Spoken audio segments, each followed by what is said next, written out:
Hey, have you watched 2311 yet? You haven't? Well, go watch them. You can click that little link right on the video and go watch that.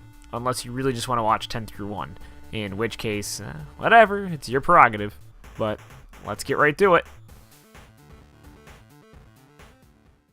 A game that has sort of gotten lost in the shuffle since it came out earlier this year, Stick of Truth defied expectations by not sucking at all. In fact, it was fantastic. Stick of Truth was like a super long episode of South Park, and South Park at its best. The satire was funny, the character interactions were entertaining, and the fan service fantastic. Of course, it would have been rough if the game surrounding this was bad, but the combat system is fun to play, harkening back to games like Paper Mario. The game does tend to be a bit short and easy for an RPG, but it also never outstays its welcome. The game never becomes unfunny or repetitive, so it'll leave you satisfied and maybe wanting a little bit more, but instead of overstaying its welcome, you end up just being happy and satisfied with what you got. It has its flaws, but there wasn't any game funnier out there this year than Stick of Truth, and it doesn't hurt that it was fun to play along the way. Definitely something to not check out if you've ever been a fan of the series. If you told me last year that Garden Warfare was going to be one of the sleeper hits of the year, I would have laughed in your face. In a genre already filled to the brim with games, and a company known for milking microtransactions out of everything, and I'm talking about EA, not PopCat, and a very different genre than that developer has even ever tackled before, and you could be justified in being skeptical of this. However, when it came out in February, it threw everyone off on just how well built it was. The game does a great job with its class-based shooter, nailing down the basics just right, with each of the 4 classes for each side playing significantly differently from the others. The battles feel large in scope, the amount of variety was fantastic, and most importantly, the game had a huge ton of customization options, and none of it's hidden behind microtransactions.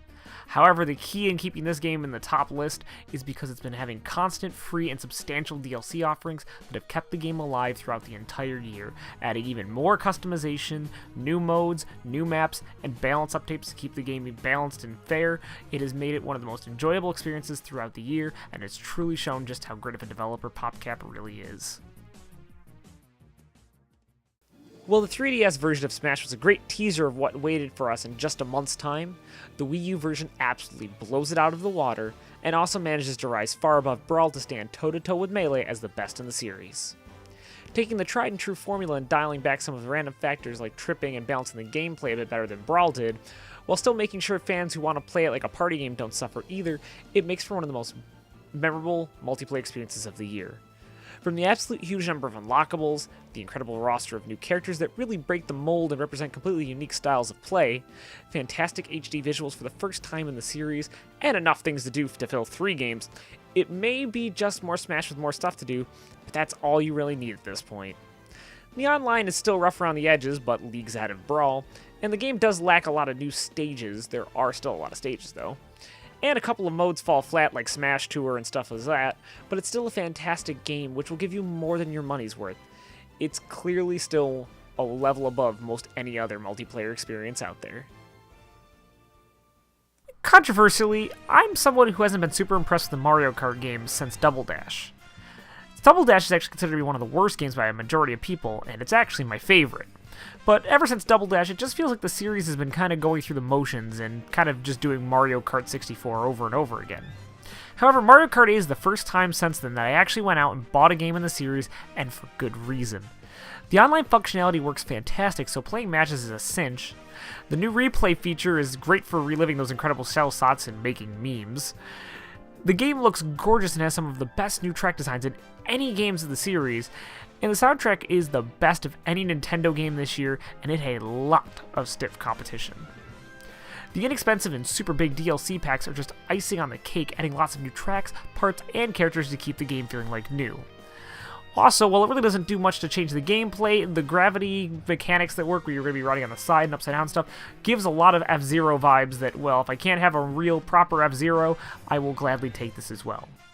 Mario Kart 8 is the first time in a while that I felt a true revolution in the series, and I truly felt like the magic and the spark of the Mario Kart series was back in full force.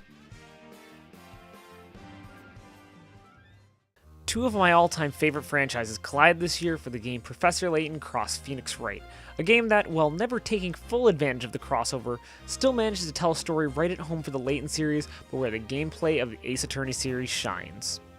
The game involves Layton and Wright getting tangled up with a character named Espella and her ties to a city that they become trapped in named Labyrinthia. While they started separated, soon the two come together with their partners Luke and Maya and take on the mystery of the Storyteller, Espella, the Witch Trials, and Labyrinthia. While the game, for better or worse, never meshes the two gameplay styles together, both styles are represented here, and while it may be a tad easy for Layton fans as the puzzles seem to be a little more accessible and simple, Wright's sections in which he defends in the court during the witch trials may be some of the hardest cases in any Ace Attorney games, and outshines Layton's sections by a mile. Adding a new dynamic in which you must question multiple witnesses at once on the stand and have to watch their reactions and use the different testimonies against each other provides a totally new way to have to think about each case, while still not being so inaccessible that people who are just getting into this series would be kind of pushed away from it.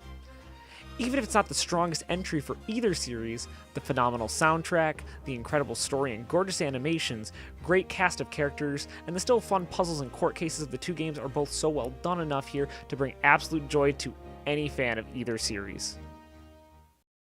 For all the ill will Square Enix has garnered recently, 2014 has been a great redemption for them.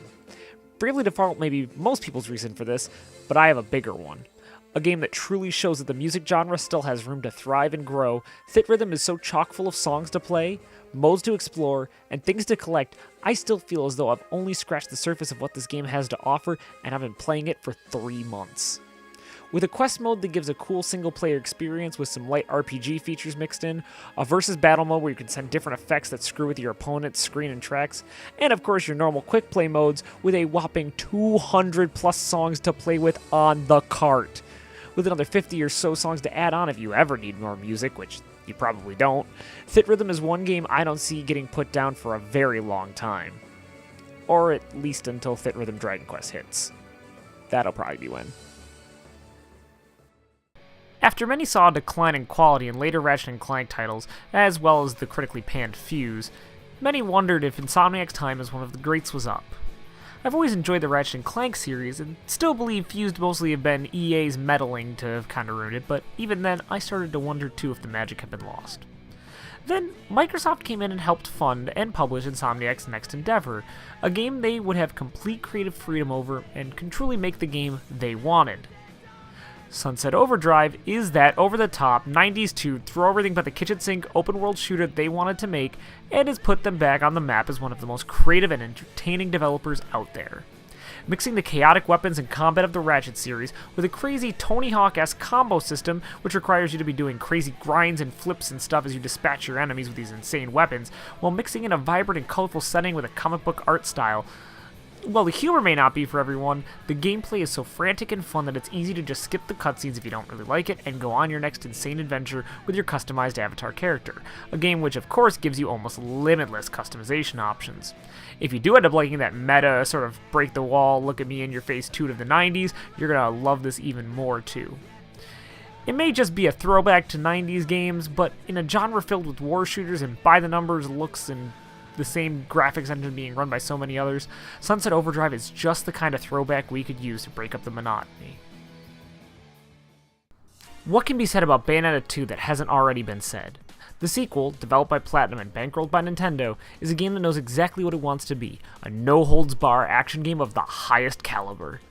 Huge bosses, tons of enemies at once on screen, over-the-top characters, more combos than any one person would ever sensibly use, and a plot that never makes sense but is always something to marvel at, Bayonetta 2 does everything a good action game should do.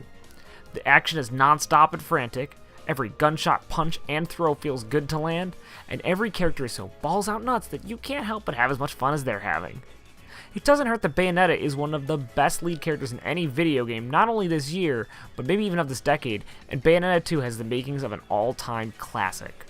Truly proving that Platinum is the go-to developer of action games, Bayonetta 2 once again shows Platinum setting the bar so high, the only people who could possibly clear it again is them.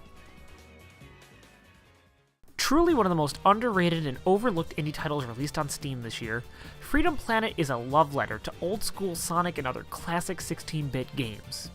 The game stars Lilac and Carol, who save a duck-like creature named Torque that gets them wrapped up in a battle for the Kingdom Stone, a stone that gives power to the entire planet they live on, and the 3 major nations are all vying over it, since it is basically controlling all the power in the world.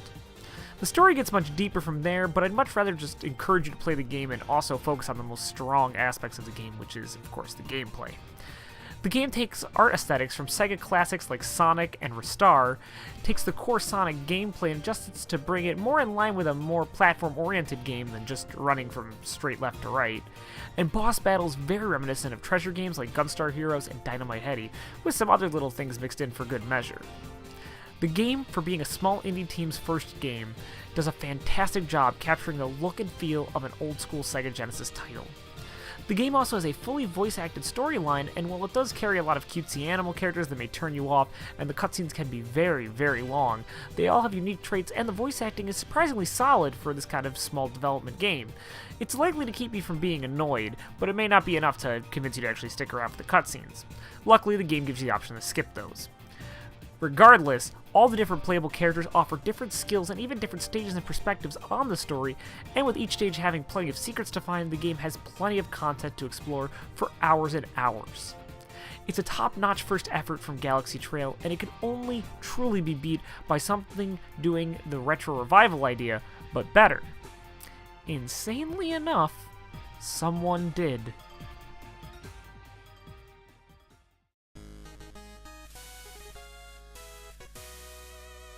Shovel Knight is just incredible. Mere words can't describe just how much enjoyment this game gave me from the beginning to the end. This love letter to the NES truly has an amount of love and care unmatched by almost any game that came out this year, independent or AAA developed, and it reflects back on just how much fun it is. Shovel Knight is a platformer in the vein of many Capcom games like Mega Man and DuckTales from the NES era, while also borrowing lots of other elements from different games, where you take on the role of a knight named Shovel Knight, battling a league of evil knights at the beck and call of the Enchantress, who took your partner's Shield Knight on a quest gone wrong a long time ago. The game nails the look, the feel, and the fun of all the great 8-bit games of the NES, while still bringing it a bit forward with some upgraded graphical effects, a more robust game, and one of the year's best soundtracks delivered by the incredible composer Jake Vert Kaufman. With its precise, challenging platforming, fantastic bosses, its excellent script, and surprisingly touching story, well told very well through gameplay and not just cutscenes, and a presentation unmatched by not only just most indie titles, but even most AAA titles of the year. The game left an incredible impression on me that no other game could have possibly matched this year, and it's the reason why Shovel Knight is sitting atop my list as the best game of 2014. Hey guys, hope you liked the top 10. If you guys feel the same or completely disagree with me or want to tell me what you liked or didn't like or whatever, feel free to leave a comment or get a hold of me through social media on Twitter, Facebook, whatever. Again, thanks for a great 2014. This has been the first real year where I've used the channel really well, and I've really enjoyed making these videos and starting to meet a lot of cool new people through it. And I just want to thank everybody who's been a part of it, and hopefully 2015 will be bigger and better. And I'll get into that more in the next couple of videos I'm going to put out. But especially to say I'm going to be at some places, I'm going to do some things. It's going to be really, really cool. So thanks for tuning in to the top 10, though, and we'll see you guys in 2015. Oh, wait, we're already in it.